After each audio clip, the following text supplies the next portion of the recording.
ನಾನು ಹೇಳ್ತೀನಿ ನಿಮಗೆ, RCB ಮಹಾ ಮೋಸ.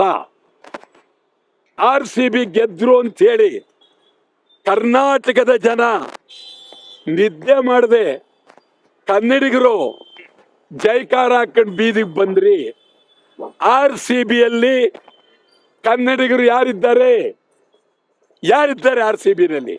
ಒಬ್ಬ ಕನ್ನಡಿಗ ಇಲ್ಲ.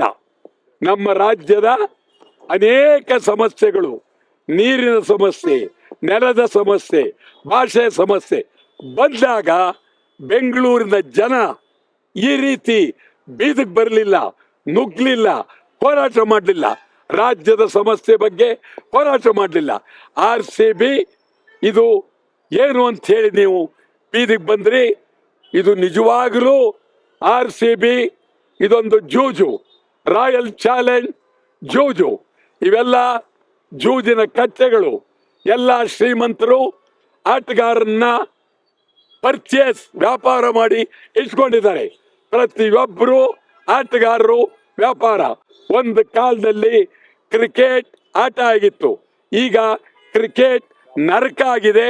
ಖಂಡಿತ IPL ಬ್ಯಾನ್ ಆಗಬೇಕು, RCBನೂ ಬೇಡ. ಒಳ್ಳೆ ಕತ್ತರೆ. ಏನ್ ಹಂಗಂತಂದ್ರೆ ಇದೇನು ಹುಡುಗಾಟ ಇದು?